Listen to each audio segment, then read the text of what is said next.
Hello and welcome everyone on my channel. So today we are going to discuss a very important topic that's name is Vibrio cholera. It's a topic of bacteriology. So it may be important for your competitive exams and your university exams also. So let's start with first slide. The first one slide which is given is morphology. सबसे पहले हम लोग यहाँ पे बात करेंगे morphology के बारे में कि बैक्टीरिया का जो शेप होता है और स्ट्रक्चर होता है वो कैसा होता है. ओके, जो फर्स्ट लाइन हमें दी गई है वो क्या दी गई है, gram negative curved and comma shaped. So एक तो क्या होंगे, ग्राम नेगेटिव होंगे. ओके, मैंने आपको बताया था कि ग्राम स्टेनिंग करते हैं जिसमें क्या करते हैं हम कोई भी बैक्टीरिया को कलर प्रोवाइड करते हैं. उसमें जो पर्पल कलर के दिखते हैं आपके, ओके, सो जो पर्पल कलर के थे उन्हें मैंने बोला था कि ग्राम पॉजिटिव होते हैं एंड जो पिंक कलर के दिखते हैं ग्राम स्टेनिंग में वो कौन से होते हैं, gram negative bacteria. Okay, so जो आपका विब्रियो कोलेरा है वो क्या होता है, gram negative bacteria. Okay, curved होगा and comma shape rod shape का होगा. ओके, सो कर्व मतलब ये ऐसे मुड़ा हुआ रहेगा और कैसा होगा, रॉड शेप का. ओके, इस टाइप से इसका स्ट्रक्चर रहेगा. ओके, फर्स्ट लाइन क्लियर हो गई, gram negative curved and comma shape rod. Okay, and second one line यहाँ पे दी गई है, non spore forming and non capsulate. तो मैंने आपको बताया था कि जो बैक्टीरिया होता है उसका स्पोर फॉर्मेशन कब होता है, जब न्यूट्रिशन की डिफिशियंसी हो जाती है, यानी कि न्यूट्रिशन खत्म हो जाता है बैक्टीरिया के पास. तो बैक्टीरिया क्या करता है, सर्वाइव होने के लिए वहाँ पे स्पोर फॉर्मेशन कर देता है और जब उसको न्यूट्रिशन मिलने लगता है तो फिर से नॉर्मल कंडीशन में आ जाता है. ओके, लेकिन जो आपका विब्रियो कोलेरा होता है उसमें कोई भी स्पोर फॉर्मेशन नहीं होता है and non capsulated. So capsule क्या करती है, जो बैक्टीरिया होता है उसको एक्सटर्नल इवेंट्स जितने भी होते हैं, एंटीबायोटिक्स एंड स्टेलाइजिंग एजेंट्स, उनसे प्रोटेक्ट करने का काम करती है. सो जो लेकिन विब्रियो होता है वो non capsulated and non spore forming रहेगा. ओके, सेकंड लाइन क्लियर हो गई, विब्रियो कोलेरा जो होता है वो non spore forming and non capsulated bacteria है. ओके, सो देखते हैं third line, they are actively motile and single polar flagellum. ये क्या होता है, मोटाइल होते हैं और उनके पास क्या रहता है, single polar flagellum. Single polar flagellum का मतलब है कि जो आपका ये बैक्टीरिया रहेगा इसके केवल वन साइड पर फ्लैजिला प्रेजेंट रहेगा जो इसको मूवमेंट में हेल्प करेगा. ओके, तो यही बताया गया है, दे आर एक्टिवली मोटाइल, ये मोटाइल रहते हैं. और मोटिलिटी किसके कारण होती है, जो सिंगल पोलर फ्लैजिला होता है. ओके, वन साइड में जो फ्लैजिला प्रेजेंट रहता है उसके कारण इनमें मोटिलिटी होती है. Okay, third line clear. And next one हम लोग देखते हैं, they contains motility named as darting motility. So specific type की मोटिलिटी होती है, इसमें क्या करता है बैक्टीरिया आपका मूव करेगा सिंगल पोलर फ्लैजिला से. सो जो ये मोटिलिटी होती है उसको क्या कहते हैं, डार्टिंग मोटिलिटी. ये आपका एमसीक्यू भी बन सकता है, डार्टिंग मोटिलिटी पूछेगा कैसे आपको, darting motility is found in, फिर आपको ऑप्शन देगा vibrio cholera, staphylococcus, streptococcus and pneumococcus. So वहाँ पर आपको राइट आंसर का टिक करना होता है. ओके, वहाँ पर आपको ऑप्शन दिए रहेंगे, वहाँ पर आपको राइट आंसर टिक करना होता है एमसीक्यूज में. सो इसको आप याद रखेंगे कि डार्टिंग मोटिलिटी किसमें पाई जाती है, विब्रियो कोलेरा में.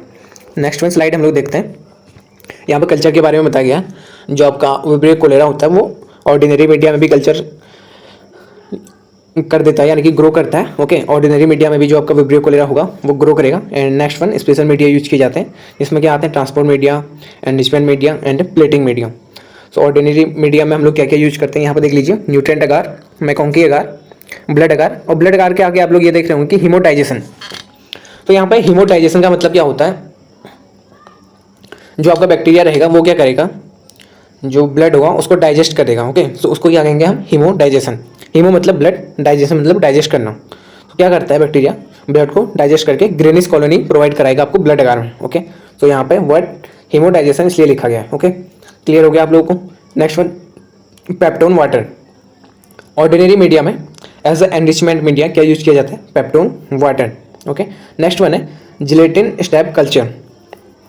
सो जिलेटिन स्टेप कल्चर भी किसकी तरह यूज किया जाता है, ऑर्डिनरी मीडिया की तरह. ओके, तो नेक्स्ट वन हम लोग बात करते हैं स्पेशल मीडिया की. सो स्पेशल मीडिया में कौन कौन से आते हैं, ट्रांसपोर्ट और होल्डिंग मीडिया. सो जो फर्स्ट वन दिया गया है वो कौन सा है, ट्रांसपोर्ट और होल्डिंग मीडिया. सो ट्रांसपोर्ट मीडिया क्या होता है कि जब भी हम लैब में सैंपल कलेक्शन करते हैं, ओके, जो सैंपल होता है, जो कलेक्शन वाली लोकेशन होती है वहाँ से जो लैब में पहुँचने तक का टाइम लगता है, तो उस बीच में क्या किया जाता है, बैक्टीरिया को प्रोटेक्ट करने के लिए, बैक्टीरिया डेड ना हो जाए उसके लिए क्या किया जाता है, ट्रांसपोर्ट मीडिया यूज किया जाता है. सो उसी को क्या कहते हैं, ट्रांसपोर्ट मीडियम और ट्रांसपोर्ट मीडिया.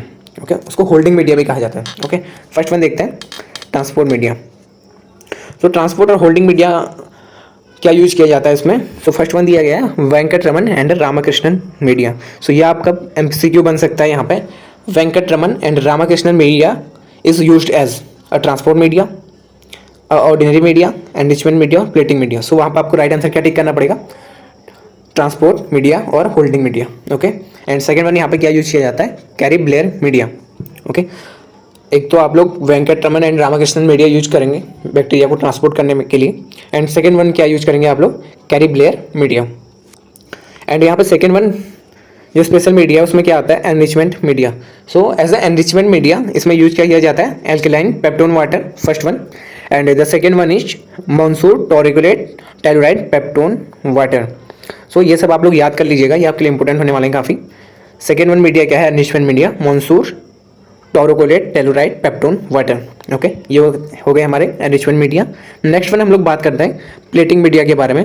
सो प्लेटिंग मीडिया का मतलब होता है कि जो हम सैंपल कलेक्ट करते हैं उसको डायरेक्टली हम कल्चर मीडिया पे ही कलेक्शन करते हैं। ओके, यानी कि जब हम पेशेंट से सैंपल कलेक्शन करेंगे हम डायरेक्टली उसको कल्चर मीडिया में ट्रांसफर कर देंगे। सो उसे क्या कहेंगे हम, प्लेटिंग मीडिया। कल्चर प्लेट पे ट्रांसफर कर रहे हैं इसलिए क्या कह रहे हैं, plating media.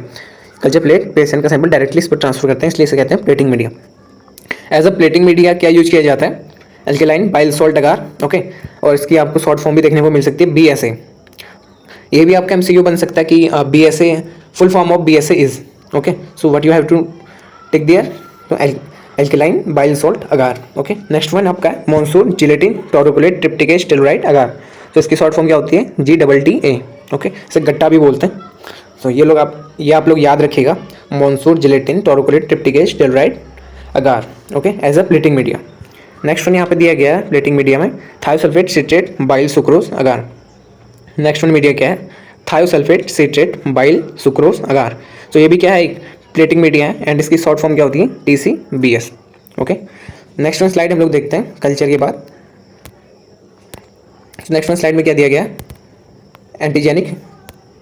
So next one slide क्या है, बायोकेमिकल रिएक्शन। वो एंटीजेनिक स्ट्रक्चर वाली स्लाइड खुल गई थी और वो क्लिक नहीं हो रहा था इसलिए थोड़ा सा गड़बड़ हो गई। तो बायोकेमिकल रिएक्शंस देखते हैं हम लोग। तो ये क्या होता है, catalase and oxidase positive. Okay, जो आपका विब्रियो कोलेरा रहेगा वो क्या करेगा, कैटलेज एंड ऑक्सीडेज पॉजिटिव देगा। ओके, नेक्स्ट वन क्या करेगा, ये फर्मेंट करेगा glucose, maltose, sucrose and mannose को। ओके, क्या करता है मिलिंग, कैटलेज एंड ऑक्सीडेज को पॉजिटिव देता है। एंड शुगर्स में आपको कौन कौन सी शुगर्स को फर्मेंट करता है, glucose, maltose, sucrose and mannose. Next one क्या है यहाँ पे, क्लोरेरा रेड रिएक्शन। ये आपकी काफ़ी इंपॉर्टेंट हो सकती है और एग्जाम पॉइंट ऑफ व्यू से भी and competitive point of view से भी। ओके, इसमें क्या करते हैं हम लोग, when sulphuric acid is added to peptone water. इसमें क्या करते हैं, नॉर्मली मैंने बताया था अभी एनरिचमेंट मीडिया में आपको peptone water, nutrient, ordinary media use किया जाता है। सो पेप्टोन वाटर में जब बैक्टीरिया ग्रो करता है ना, उसमें क्या करेंगे हम, सल्फ्यूरिक एसिड ऐड कर देंगे। क्या करेंगे, सल्फ्यूरिक एसिड। उससे क्या होगा, ये पिंक कलर का डेवलपमेंट करेगा, किसके कारण, नाइट्रोसो इंडोल के कारण। क्या करेगा, सबसे पहले हम लोग इसमें करते क्या हैं, जो क्लोरेरा रेड रिएक्शन है इसमें क्या करते हैं हम, जो पेप्टोन वाटर में बैक्टीरिया ग्रो किया रहता है उसमें क्या करेंगे हम, H2SO4 ऐड कर रहे हैं, जिसके कारण वो क्या बना रहा है, नाइट्रोसो इंडोल। ओके, क्या बना रहा है, नाइट्रोसो इंडोल, जो किस कलर का होता है, पिंक कलर का। ओके, सो ये है आपकी cholera red reaction. Next one यहाँ पर दिया गया है VP पॉजिटिव। सो VP की फुल फॉर्म आप लोग मुझे कमेंट करके बताएंगे। VP positive and haemolysis of sheep erythrocyte. ये मैं आपको पहले भी बता चुका हूँ, हीमोडाइजेशन मैंने आपको बताया था। एक तो ह्यूमन जो ब्लड सेल्स होती है उनको भी ये हीमोडाइजेशन करेगा। सेकेंड वन क्या करेगा, ये जो सिप की सेल होती है, ओके, उनमें भी हीमोडाइजेशन की प्रोसेस को शो करता है। ओके, एंड VP पॉजिटिव ये एक बायोकेमिकल है, तो इसकी फुल फॉर्म आप लोग मुझे कमेंट में बताएंगे। ओके, नेक्स्ट वन स्लाइड हम लोग देखते हैं एंटीजेनिक स्ट्रक्चर। सो मेनली यहाँ पर 2 टाइप के एंटीजन रहते हैं। मैंने आपको इससे पहले जब सिजेला पढ़ाया था उसमें भी बताया था, H एंड O एंटीजन, जिसमें क्या करता है आपका O एंटीजन मैंने बताया था इनर सरफेस पर रहता है, H एंटीजन आउटर सरफेस पर रहता है। मैंने क्या बताया था, H एंटीजन क्या करता है, O एंटीजन को कवर करके रखता है और क्या करता है, इंटरफेरेंस करता है O एग्लूटिनेशन में। ये सब मैं आपको पहले भी बता चुका हूँ, इसलिए मैंने यहाँ पर ज़्यादा एक्सप्लेन नहीं किया। ओके, नेक्स्ट वन स्लाइड हम लोग देखते हैं टॉक्सिन्स। सो टॉक्सिन्स मेनली यहाँ पे 2 टाइप्स के टॉक्सिन्स होते हैं, एंडोटॉक्सिन, एक्सोटॉक्सिन। मैंने यहाँ पर कुछ ऐड नहीं किया है लेकिन मैं आपको क्लियर कर देता हूँ। जो एंडोटॉक्सिन होता है, एंडो मतलब इनसाइड, ओके, टॉक्सिन का मतलब टॉक्सिन ही होता है। तो जो बैक्टीरिया होगा उसके इनसाइड में टॉक्सिन प्रेजेंट है और ये रिलीज कब होगा, जब बैक्टीरिया डेड होगा। यानी कि जब बैक्टीरिया डेड होता है ना, उसके बाद भी ये टॉक्सिसिटी प्रोड्यूस करता है, तो इसलिए इसको क्या कहते हैं, endotoxin. Second one exotoxin. Exotoxin में फिर मैंने ब्रैकेट में आप लोग देख रहे होंगे मैंने लिखा है एंटेरोटॉक्सिन। सो एंटेरोटॉक्सिन क्या होता है, जो एक्सोटॉक्सिन होता है ना वो मेनली उसका नेचर कैसा होता है, एंटेरोटॉक्सिन। एंटेरो मतलब इंटेस्टाइन, मैंने आपको पिछली वाली वीडियो में भी बताया था, यहाँ पे भी एंटेरो वर्ड आता है, उसका इंटेस्टाइन से रिलेशन हो गया। एंड टॉक्सिन मतलब इंटेस्टाइन में टॉक्सिसिटी प्रोड्यूस कर रहा है, कौन, एक्सोटॉक्सिन। Okay, clear. मैं आपको क्लियर कर देता हूँ, जो आपका एक्सोटॉक्सिन होता है ना उसमें मेनली 2 सब यूनिट्स पाई जाती हैं, sub unit A and sub unit B। B को बाइंडिंग भी कहते हैं, बाइंडिंग सब यूनिट, एंड जो ए को होता है उसे एक्टिव सब यूनिट कहते हैं। बी क्या करेगी, आपके सेल्स में बाइंड होगी, ओके, बाइंड हो जाएगी उस जहाँ पर ये बाइंड होती है बी टॉक्सिन आपकी, उसको क्या कहते हैं हम लोग, बी सब यूनिट जहाँ पर बाइंड होती है उसको क्या कहते हैं, GM1 गैंग्लियोसाइड। ये आपके इंटेस्टाइन में प्रेजेंट रहती है। ये क्या करेंगी, सबसे पहले मैंने बताया आपको टॉक्सिन्स प्रोड्यूस करता है, जो क्या होता है, एक्सोटॉक्सिन होता है, और मेनली कहाँ पे इफेक्ट करता है, इंटेस्टाइन में। फिर जो एक्सोटॉक्सिन एंटेरोटॉक्सिन है उसको फर्दर 2 पार्ट्स में डिवाइड किया गया है, और जिसमें sub unit A and sub unit B आती है। जो सब यूनिट ए होता है उसे एक्टिव सब यूनिट कहते हैं, एंड सब यूनिट बी जो होती है उसे बाइंडिंग सब यूनिट कहते हैं। सो सब यूनिट बी क्या करती है, आपकी इंटेस्टाइन में GM गैंग्लियोसाइड रिसेप्टर्स पाए जाते हैं, और जो ये आपकी बी सब यूनिट होगी या क्या करेगी, उनसे बाइंड होगी, और further at the same time क्या होता है, जो ए सब यूनिट होती है वो फर्दर 2 टाइप्स में डिवाइड होती है, A1 एंड A2। अब यहाँ पे क्या होगा कि जैसे ही जो आपकी सब यूनिट A1 एंड A2 में बाइंड ब्रेक डाउन होगा ना, इसका जो सब यूनिट A1 होगा वो क्या करेगा, आपका यहाँ पे ATP को AMP में कन्वर्ट करेगा, एंड जो आपका सब यूनिट B2 है वो क्या करेगी, सब यूनिट A2 है, सॉरी, आपकी सब यूनिट A2 है वो क्या करेगी, आपके सब यूनिट B से बाइंड हो जाएगी। समझ में आया? आप लोग घबराइए मत, इसके बाद मैंने पूरा वहाँ पे स्लाइड बना के ऐड किया, आप लोग उसे नोट डाउन कर लेना, उसके बाद अच्छे से समझ सकते हैं। मेनली क्या था, जो आपका एंटेरोटॉक्सिन था उसको 2 पार्ट्स में डिवाइड किया हमने, sub unit A and sub unit B. लेकिन जो आपका सब यूनिट ए था वो फर्दर 2 टाइप में डिवाइड होता है, A1 एंड A2, और जो आपका बी होता है उसको क्या कहते हैं हम लोग, बाइंडिंग सब यूनिट, यानी कि वो बाइंड कर रही है आपकी इंटेस्टाइन में जाके, एंड जो सब यूनिट ए होती है उसको हम कहते हैं एक्टिव सब यूनिट। ओके, मैंने बताया था आपको, आपकी जैसी बैक्टीरिया एंटर किया आपके इंटेस्टाइन में, उसने टॉक्सिन प्रोड्यूस किया, और उसमें जो सब यूनिट बी होगी वो आपकी बाइंडिंग है। सो आपके इंटेस्टाइन में कहाँ पर बाइंड होगी, GM1 गैंग्लियोसाइड रिसेप्टर्स होते हैं, वहाँ पर आपकी सब यूनिट बी बाइंड हो जाती है। एट द सेम टाइम क्या होता है, मैंने आपको बताया कि जो फर्दर A1 एंड A2 है, A2 क्या करेगा, बी सब यूनिट से बाइंड हो जाएगा, एंड A1 क्या करता है, ATP को AMP में कन्वर्ट करता है। सो ATP की फुल फॉर्म होती है एडेनोसिन ट्राइफॉस्फेट, को क्या करेगा, वो ट्राई को क्या करेगा, एडेनोसिन मोनोफॉस्फेट में कन्वर्ट कर देगा। उसकी वजह से आपका क्या होता है, यहाँ पे जो आपकी इंटेस्टाइन होगी उसमें क्या होगा, हाइपर सिक्रेशन हो जाएगा वाटर का, यानी कि जो आपकी बॉडी का वाटर होगा वो आपके इंटेस्टाइन के थ्रू सिक्रेट होने लग जाएगा, और कहाँ पे एक्सक्रेट होगा, आपके स्टूल में, यानी कि आपकी बॉडी का सारा वाटर कहाँ पे सिक्रेशन होने लग जाएगा, अपनी इंटेस्टाइन में। किसके कारण, क्योंकि जो सब यूनिट A1 थी उसने क्या किया, ATP को AMP में कन्वर्ट किया, उससे क्या हुआ, हाइपर सिक्रेशन ऑफ वाटर हो जाएगा, एंड जो आपके सॉल्ट होंगे उनका भी हाइपर सिक्रेशन हो जाएगा। अब आपकी बॉडी से वाटर निकल रहा है तो आपको सिम्टम्स क्या आएंगे, dehydration, hypovolaemic shock, haemoconcentration. Okay, next one मैंने स्लाइड ऐड किया यहाँ पे, आप लोग उसे नोट कर लीजिएगा। ओके, सो नेक्स्ट वन देख लेते हैं। ये देखिए मैकेनिज्म ऑफ एक्शन मैंने यहाँ पे दिखाया आप लोगों को कि आपकी जो एंटेरोटॉक्सिन होती है वो कैसे बाइंड होती है एंड कैसे वर्क करती है। तो इसको आप लोग फर्दर स्क्रीनशॉट लेके या वीडियो को पॉज करके नोट कर लीजिएगा। ये देखिए आप लोग, ये उसी का पार्ट है। ओके, कैसे यहाँ पे ATP से AMP बना, साइक्लिक AMP है इसका मतलब, CAMP concentration within the cells causes hypersecretion of water and electrolytes. मैंने आपको बताया था कि हाइपर सिक्रेशन हो जाएगा, और उसकी वजह से क्या होता है, डिहाइड्रेशन होता है। और एक मैंने आपको फर्दर पहले भी बता चुका हूँ, राइस वाटर स्टूल।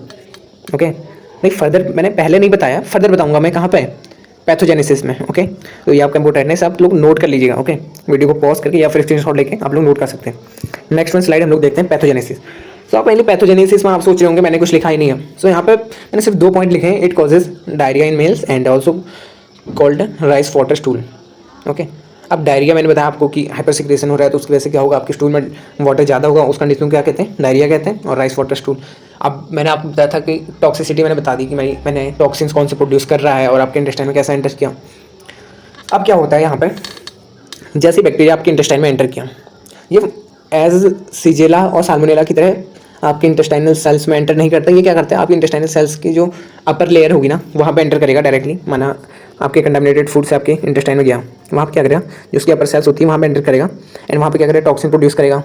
टॉक्सिन मैंने बताया था आपको, एक्सोटॉक्सिन एंड एंडोटॉक्सिन। एंडोटॉक्सिन जो होता है मैंने बताया था कि जो बैक्टीरिया किल होता है उसके बाद रिलीज होता है, एंड जो आपका एक्सोटॉक्सिन होता है वो मेनली एंटेरोटॉक्सिन होता है। उसमें मैंने 2 सब यूनिट बताई थी, A एंड B। मैंने बताया था B बाइंडिंग करती है, एंड जो A1 होता है वो क्या करती है, ATP को AMP में कन्वर्ट करती है। ओके, सो AMP मैंने फर्दर बताया था हाइपर सिक्रेशन ऑफ फ्लूइड करती है। तो as a same mechanism pathogenesis में भी होता है।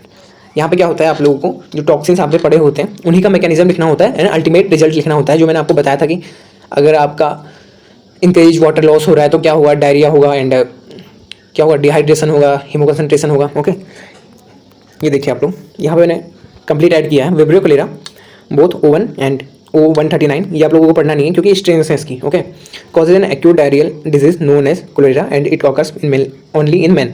सो एक यहाँ पे पॉइंट और बनता है आपका कि जो आपका विब्रियो कोलेरा डिजीज प्रोड्यूस करता है ये किसमें करता है, केवल मैन में. Okay, the human infection occur by injection of contaminated food and drink.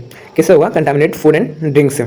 A high infective dose of 10 to the power 8 bacilli is required. यानी कि जब आपकी जो डाइट होगी उसमें 10 की पावर 8 बेसिलाई एंटर करेंगे आपके इंटेस्टाइन में उसके थ्रू, तभी ये इन्फेक्शन कॉज करता है. ओके, अगर 10 की पावर 5 है और 10 बेसिलाई है तो उसमें इन्फेक्शन कॉज नहीं करेगा. Okay, small intestine the vibrios do not penetrate deep. मैंने बताया था आपको कि पेनिट्रेशन नहीं करते हैं और उसकी वजह से क्या करता है, अपर लेयर में रहेगा लेकिन टॉक्सिन्स प्रोड्यूस करेगा, हाइपर सिक्रेशन होगा उसकी वजह से. ओके, सो ये सब वही लिखा गया है जो पहले बता चुका हूँ. देखिए कंडीशन क्या क्या आ रही है, डिहाइड्रेशन कॉजिंग हीमोकंसंट्रेशन. हीमोकंसंट्रेशन का मतलब यहाँ पे ये होता है कि अगर आपकी बॉडी से पूरा वाटर निकल गया है, एक्सक्रेट हो गया है, तो क्या होगा, आपकी ब्लड की वॉल्यूम कम हो जाएगी, उसकी वजह से क्या होगा, लेकिन ब्लड की प्रोडक्ट कम थोड़ी हुआ है, उससे क्या होता है कि प्रोडक्ट की क्वांटिटी बढ़ जाएगी और फ्लूइड कम हो जाएगा, तो क्या होगा, कंसंट्रेट सॉल्यूशन हो जाएगा. कहते हैं ना हम लोग कंसंट्रेट सॉल्यूशन, कंसंट्रेट ब्लड हो जाएगा वहाँ पे, तो इसलिए वहाँ पे क्या दिखाया गया, हीमो कंसंट्रेशन, क्योंकि ब्लड से आपका वाटर एक्सक्रेट हो गया. ओके, बेस डिफिसिट एसिडोसिस होगी and muscle cramps due to hypokalaemia. मैंने बताया था इलेक्ट्रोलाइट लॉस हो रहा है, तो उसके से क्या हो जाएगा, हाइपोकैलेमिया, हाइपोनेट्रेमिया. ओके, तो ये इसकी पैथोजेनेसिस है. आप लोग चाहें तो वीडियो को पॉज करके और स्क्रीनशॉट भी ले सकते हैं, इसको नोट कर लीजिएगा आप लोग. Okay, so thanks for watching, मिलते हैं नई वीडियो में. ओके.